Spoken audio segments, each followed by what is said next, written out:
Hello friends, नमस्कार। कैसे हैं आप लोग। आज का हमारा टॉपिक है पठार।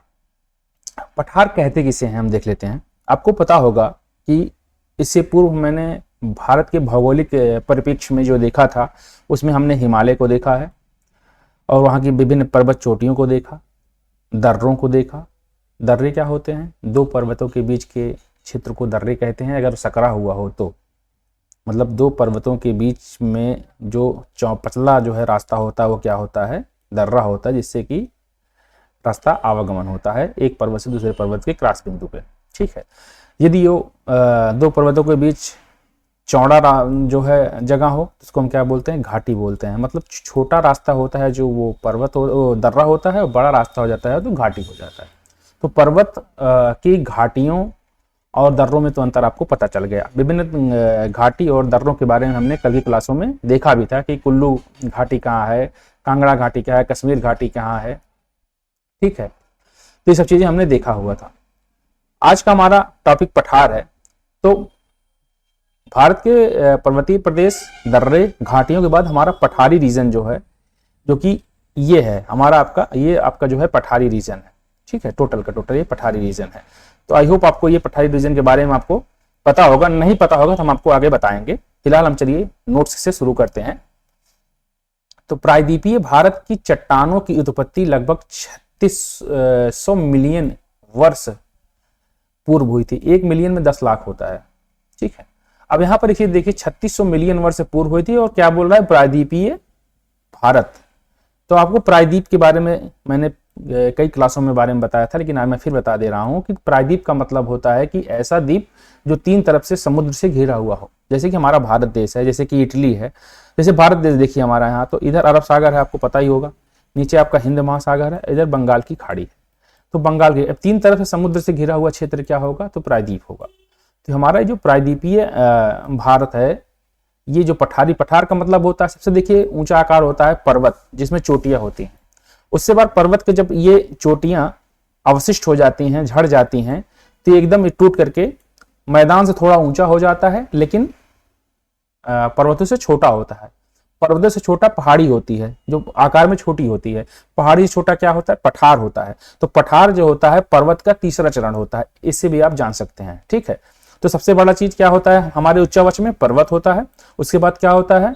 पहाड़ियां होती हैं। उसके बाद क्या होता है? पठार होता है। जैसे कि अरावली क्या है? अरावली की पहाड़ियां हैं। अभी आपको पता होगा कि अरावली में भी सरकार ने कमेंटमेंट किया था कि जो अरावली की जो कि 4 राज्यों में लगभग 800 किलोमीटर में फैला हुआ रीजन है, क्षेत्र है, उसमें 90% जो पहाड़ी होगी वो अरावली पर्वत की श्रेणी में नहीं आएगी। तो वहां पर खनन वगैरह ज्यादा होगा। इसी को लेकर के वहां पर विवाद अभी भी चल रहा है, इकोसिस्टम को डिस्टर्बेंस करने को लेकर के। तो सरकार ने इसमें अमेंडमेंट किया हुआ है। तो मैं आपको जो है यह संशोधन को लेकर भी आपको बता रहा हूं। तो पहाड़ियां जो होती हैं बेसिकली पर्वत से छोटी होती हैं, और पर्वतों से पहाड़ियों से छोटा क्या होता है? तो पहाड़ियों का अवशिष्ट रूप क्या है? पठार है।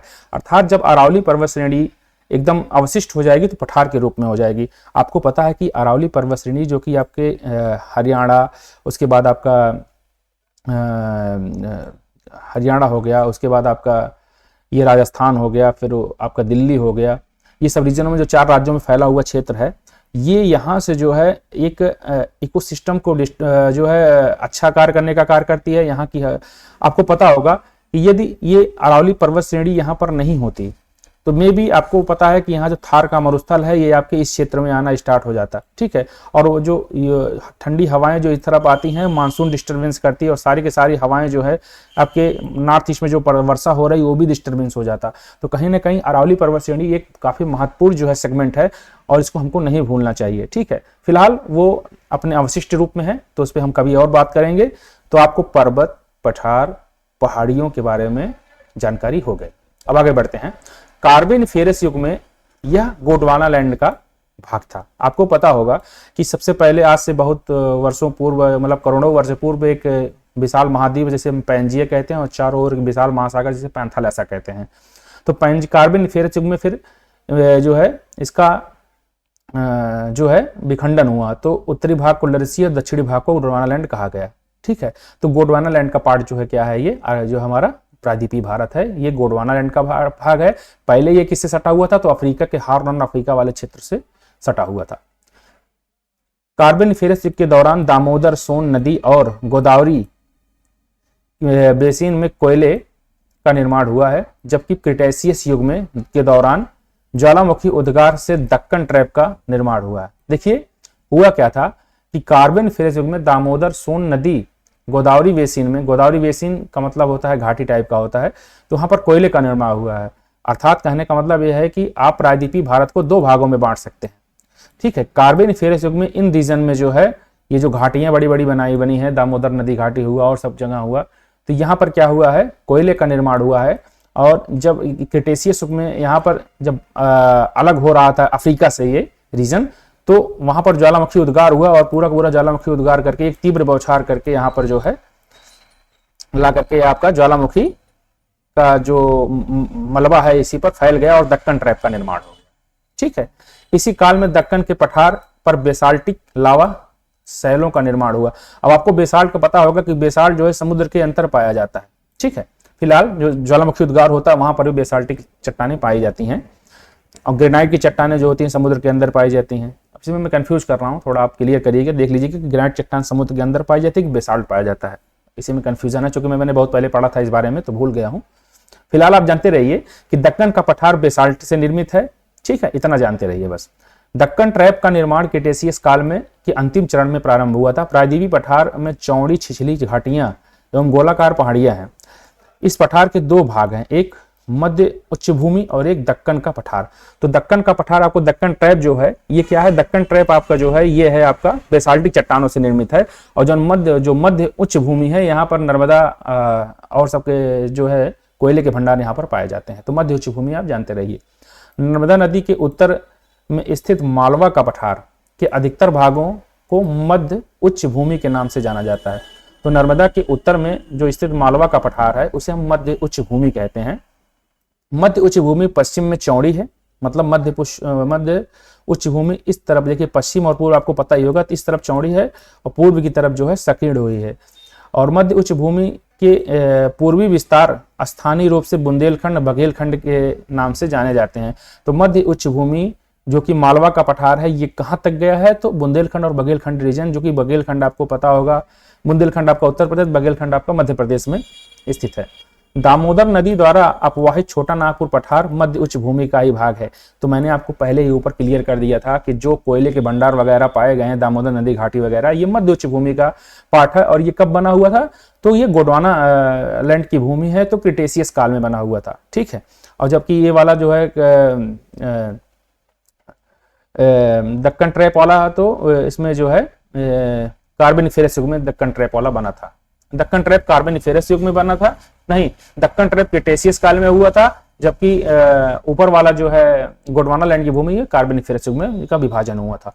तो ये भी आपसे क्वेश्चन पूछ सकते हैं कि जो गोंडवाना लैंड की भूमि है या जो मध्य उच्च भूमि है जिसमें कोयले के भंडार ज्यादा से ज्यादा पाए जाते हैं, या किस युग में का विभाजन हुआ था, तो कार्बोनिफेरस युग में हुआ था।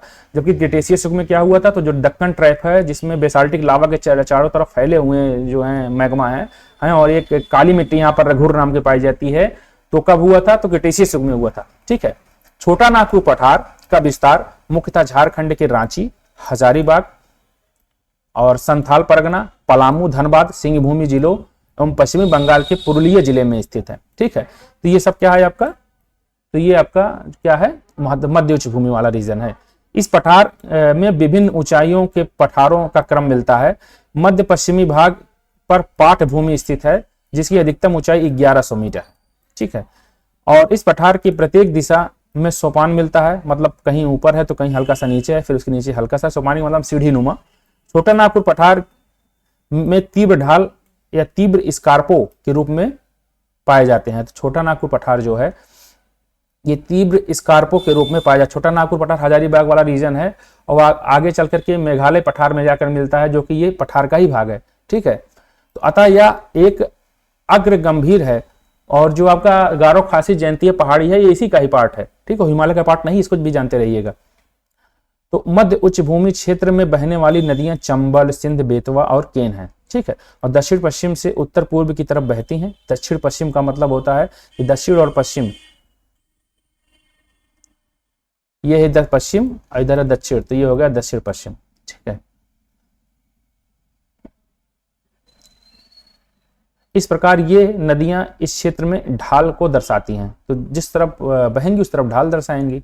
मालवा का पठार, तो मतलब ढाल किस तरफ है, तो इसका ढाल जो है इस तरफ है। ठीक है, दक्षिण पश्चिम की तरफ है। तो मालवा का पठार लगभग 530 किलोमीटर लंबाई एवं 390 किलोमीटर चौड़ाई के साथ प्रायद्वीप के लगभग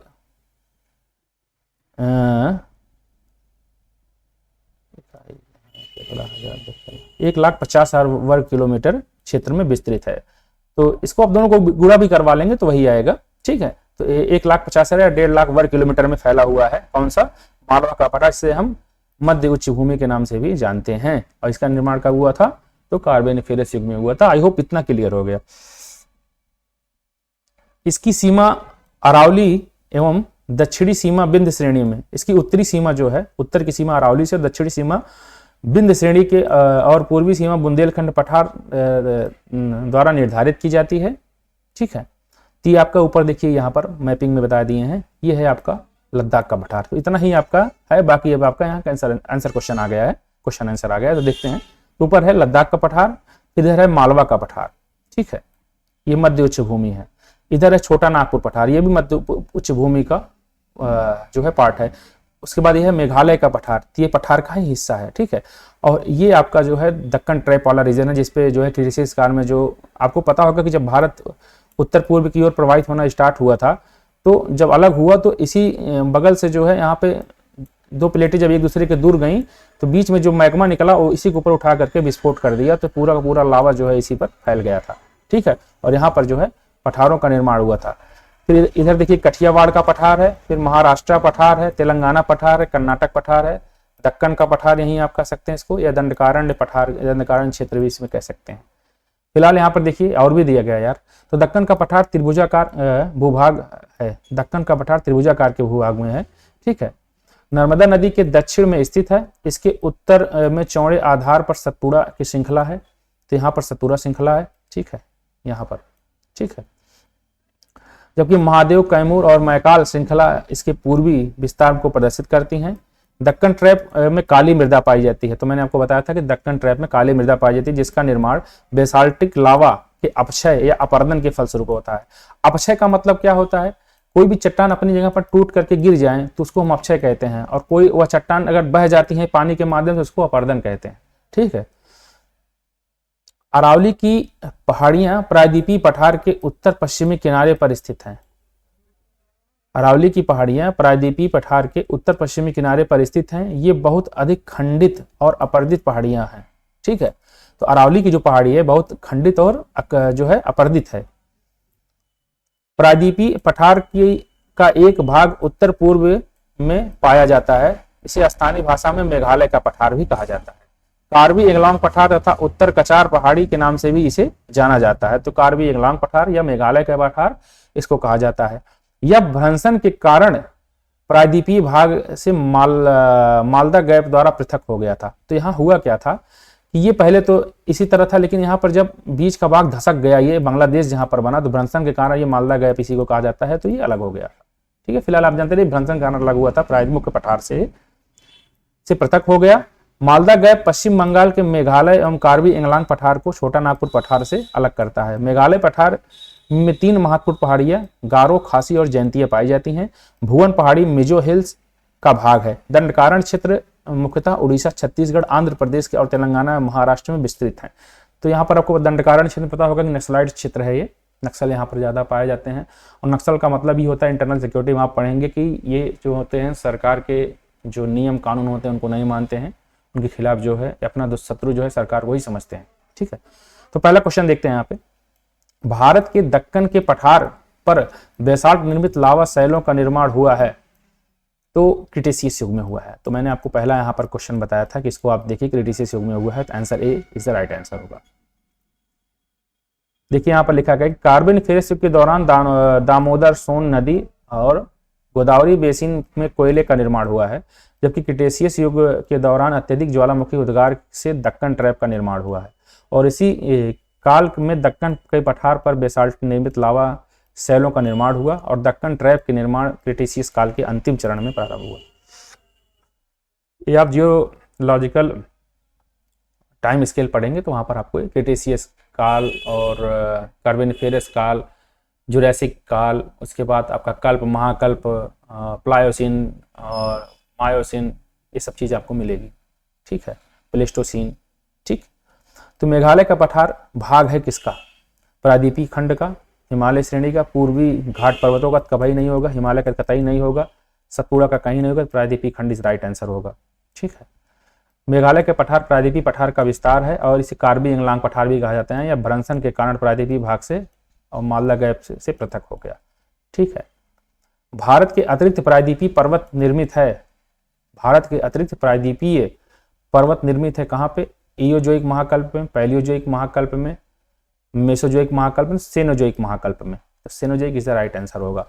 ठीक है, तो भारत के अतिरिक्त प्रायद्वीपीय पर्वत कहाँ पर स्थित है? तो सेनोजोइक महाकल्प में। उत्तर देखिए इसमें, हिमालय तथा भारत के अतिरिक्त प्रायद्वीपीय पर्वतों जैसे कि सिंधु और गंगा के मैदान के उत्तर भाग का निर्माण जो है सेनोजोइक महाकल्प में हुआ है। तो इसको भी आप देख लीजिए, 1996 में क्वेश्चन पूछा गया था। चौथा क्वेश्चन देखिए, छोटा नागपुर पठार का सर्वाधिक घना बसा जिला धनबाद क्यों है? उपजाऊ मिट्टी तथा दामोदर से निकाली गई नहरों की सिंचाई से, कोयला, लोहा, अभ्रक, तांबा आदि इत्यादि इसमें पाया जाता है, खनन उद्योग का विकास और औद्योगिकरण, ये इज द राइट आंसर होगा, सी। यहाँ पर खनन उद्योग जो है ज्यादा है, इसलिए धनबाद क्षेत्र ज्यादा विकसित है। यूपीपीसीएस में 2007 में क्वेश्चन पूछा गया था, तब ये जो है ऑब्जेक्टिव क्वेश्चन पूछे जाते थे। ठीक है,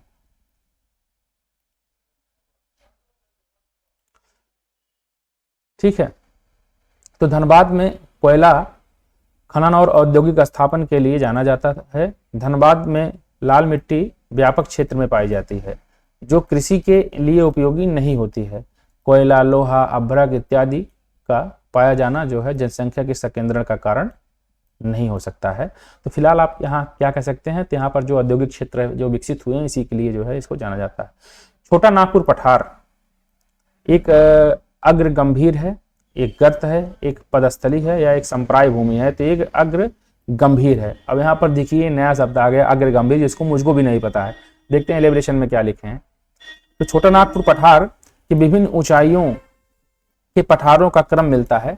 मध्य पश्चिमी भाग पर पाट भूमि स्थित है जिसकी अधिकतम ऊंचाई 1100 मीटर मिलती है। इस पठार के प्रत्येक दिशा में सोपान मिलते हैं और पठार के तीव्र ढाल स्कार्पो के रूप में पाए जाते हैं, अतः इसे अग्र गंभीर कहते हैं। तो स्कार्पो या जो सीढ़ी नुमा या सोपानिक आकृति होती है उसे हम अग्र गंभीर कहते हैं। तो छोटा नागपुर पठार जो है आपका क्या है, एक अग्र गंभीर या इसकी जो है और यहाँ पर इसकी अधिकतम ऊंचाई जो है पर्वतों की कितनी मिलती है? 1100 मीटर पहाड़ियों की, या पहाड़ी नहीं पठारी है यहाँ पे। ठीक है, अब नीचे दिए गए चित्र का विचार कीजिए। हालांकि मैंने आपको ऊपर पठार, पर्वत और तो पहाड़ियों के बारे में अंतर बताया हुआ है। ये देखिए ए, बी, सी, उसके बाद यहाँ पर डी। ठीक है, तो इस बारे में बताया गया है, देखते हैं। चित्र ए, बी, सी, डी द्वारा अंकित स्थान है क्रमशः रिफ्ट घाटी क्षेत्र छत्तीसगढ़। अब यहाँ पर छत्तीसगढ़ तो यहाँ सीधा ऐसा होगा, तो ये तो होगा नहीं। वर्षा छाया क्षेत्र, वृक्ष छाया क्षेत्र इधर ही होगा। ठीक है, तथा छोटा नागपुर पठार ये वाला रीजन। ठीक है, बी और सी तो छोटा नागपुर पठार है। उसके बाद छत्तीसगढ़ का मैदान याद है, ये भी नहीं होगा। छत्तीसगढ़ यहाँ के, हाँ ये सब छत्तीसगढ़ है ही नहीं। ये देखिए रिफ्ट घाटी क्षेत्र है, हाँ तो ये रिफ्ट घाटी से यहाँ नर्मदा और जो है तापी नदी बहती हैं, तो ये भी सही है। उसके बाद छत्तीसगढ़ के मैदान, तो छत्तीसगढ़ के मैदान भी यहाँ पर देखिए कुछ क्षेत्रों में छत्तीसगढ़ के मैदान भी यहाँ पर पाए जाते हैं। छोटा नागपुर पठार और वृक्ष छाया प्रदेश, और ये वाला जो क्षेत्र है वृक्ष छाया प्रदेश है। ठीक है, यहाँ छत्तीसगढ़ के मैदान तो यार नहीं दिख रहा है फिलहाल। ठीक है, तो यहाँ पर देखिए ए है नर्मदा तापी की रिफ्ट घाटी, ए नर्मदा तापी की रिफ्ट घाटी है। उसके बाद बी आपका छत्तीसगढ़ का मैदान है, तो ये आपका छत्तीसगढ़ का मैदान इन्होंने माना हुआ है, ये वाला रीजन। ठीक है, उसके बाद सी छोटा नागपुर पठार है, सी को छोटा नागपुर पठार मान लिया गया, इसको जो है ये छत्तीसगढ़ का मैदान मान लिया गया है। और डी आपका पश्चिमी घाट के पूर्वी वृक्षछाया प्रदेशों में स्थित है, तो ये वृक्षछाया प्रदेश हो गया है। इस बारे में तो मैंने आपको पहले ही बताया था, छत्तीसगढ़ के मैदान में कंफ्यूजन है, जो कि आपका बी वाला सही माना गया है। अब यहाँ पर 7 नंबर देखिए, अरावली एवं बिंद श्रृंखलाओं के मध्य कौन सा पठार है? ठीक है, तो अरावली एवं बिंद श्रृंखलाओं के मध्य में कौन सा पठार है? तो मालवा का पठार है इसे। ठीक है, इसे उच्च भूमि के नाम से भी जाना जाता है। अरावली और बिंद श्रृंखलाओं के मध्य मालवा का पठार स्थित है। इसकी उत्तरी सीमा अरावली एवं दक्षिणी सीमा बिंद श्रेणी एवं पूर्वी सीमा बुंदेलखंड पठार द्वारा निर्धारित की जाती है। तो मालवा पठार इज द राइट आंसर होगा। ठीक है, कौन सा पठार अरावली एवं बिंद श्रेणियों के मध्य स्थित है? तो सिर्फ वही मालवा पठार है। अरावली और बिंद के बीच में कौन सा है? मालवा पठार है। दंडकारण्य क्षेत्र अवस्थित है छत्तीसगढ़ एवं मध्य प्रदेश में, छत्तीसगढ़ एवं उड़ीसा में, झारखंड एवं उड़ीसा में, और आंध्र प्रदेश एवं तो झारखंड। आंध्र प्रदेश तो भैया कैंसिल आउट होगा। यहां पर देखिए झारखंड और उड़ीसा में तो है, झारखंड में दंडकारण्य क्षेत्र नहीं है, तो ये भी नहीं होगा। छत्तीसगढ़ और उड़ीसा में है, तो B is the right answer होगा, छत्तीसगढ़ और उड़ीसा में होगा। ठीक है, दंडकारण्य भारत के मध्यवर्ती भाग में स्थित है, जहां मुख्यतः ओडिशा, छत्तीसगढ़, तेलंगाना और महाराष्ट्र तथा आंध्र प्रदेश में फैला हुआ है। ठीक है, तो आंध्र प्रदेश में भी ये फैला हुआ है, इसलिए झारखंड के नाते ये गलत हो गया। तो आप झारखंड सीधा सीधा जानते रहिए, झारखंड में नहीं होगा। आज से आप जान लीजिए झारखंड में नहीं होगा। कहाँ पर है? तो उड़ीसा में है, छत्तीसगढ़ में है, तेलंगाना में है, महाराष्ट्र में और आंध्र प्रदेश में है। ठीक है, दंडकारण्य क्षेत्र। दंडकारण्य क्षेत्र किस राज्य में स्थित है? तो उड़ीसा में है, छत्तीसगढ़ में, आंध्र प्रदेश में, तेलंगाना में। तो E is the right answer होगा। जहां पर झारखंड होता तो वहां पर नहीं होता। दंडकारण्य भारत के किस भाग में स्थित है? उत्तरी, पूर्वी, मध्यवर्ती या पश्चिमी? तो मध्यवर्ती रीजन में। ठीक है, यहां पर है दंडकारण्य क्षेत्र। ठीक है, बिहार के निम्न हिस्सों में से कौन सा हिस्सा भूतात्विक दृष्टि से अपेक्षाकृत पुराना है? तो बिहार के निम्न हिस्सों में से कौन सा हिस्सा भूतात्विक दृष्टि से अपेक्षाकृत पुराना है? रोहतास पठार, उत्तर पश्चिमी पहाड़ियां, खड़गपुर पहाड़ियां, उत्तरी गंगा का मैदान। तो यहाँ पर होगा खड़गपुर पहाड़ी जो है ये पुराना है। खड़गपुर पहाड़ियां धारवाड़ क्रम की चट्टानों से निर्मित है। आपको पता होगा कुडप्पा क्रम की चट्टानें, धारवाड़ की क्रम की चट्टानें और गोंडवाना क्रम की चट्टानें। ठीक है, विंध्यन क्रम की चट्टानें। तो धारवाड़ क्रम की सबसे पुरानी चट्टानें कौन? धारवाड़ क्रम की चट्टानें हैं, और खड़गपुर पहाड़ियां धारवाड़ क्रम की चट्टानें हैं, जबकि रोहतास पठार विंध्य क्रम की और उत्तर पश्चिमी पहाड़ियां तृतीय क्रम की तथा उत्तर गंगा मैदान नवीनतम श्रेणी है, मैदानी श्रेणी है। 13 नंबर क्वेश्चन देखते हैं, निम्न में से कौन सा मेघालय पठार का अंश नहीं है? भुवन पहाड़ियां, खासी पहाड़ियां, गारो, जयंती है। तो भुवन पहाड़ियां नहीं है। ठीक है, भुवन पहाड़ियां मिजो का हिल्स का हिस्सा है, जो कि पूर्वोत्तर हिमालय का अंग है, जबकि गारो, खासी, जयंती पहाड़ियां मेघालय पठार का भाग है। उसके बाद यहां पर देखिए 14 नंबर का क्वेश्चन है, अलबामा हिल्स स्थित है बीजापुर अपलैंड के पश्चिमी भाग में, उसके बाद बीजापुर अपलैंड के पूर्वी भाग में, बीजापुर अपलैंड के दक्षिण भाग में। ठीक है, स्थित है। तो यही सी इज द राइट आंसर होगा। इसमें अलबामा पहाड़ी है, बीजापुर और अपलैंड के उच्च भूमि अपलैंड को कहा जाता है। और बीजापुर आपको पता होगा, अहमदनगर, गोलकोंडा, बीजापुर, ये आपका दक्कन ट्राइब के रीच पास में है। तो उच्च भूमि। और अब देखिए इसमें समझने वाली बात, छत्तीसगढ़ पीसीएस का क्वेश्चन है कि ये उच्च भूमि और नहीं, ये आपका बीजापुर आपका दक्कन ट्राइब का भाग है, इसलिए आपका मतलब दक्कन ट्राइब है। और ये वाला जो है मध्य उच्च भूमि, मालवाल वाला रीजन, पठार वाला रीजन है, दामोदर श्रेणी जहाँ पर रहता है वो है, उनके बीच में स्थित है कौन सा? अलबामा पहाड़ी। ठीक, तो कल हमारा तटीय भाग होगा तो हम देखेंगे। ठीक है, तटीय क्षेत्र देखेंगे, तो आगे हम उस पर क्वेश्चन भी करेंगे। तो आज के लिए इतना ही, नमस्कार।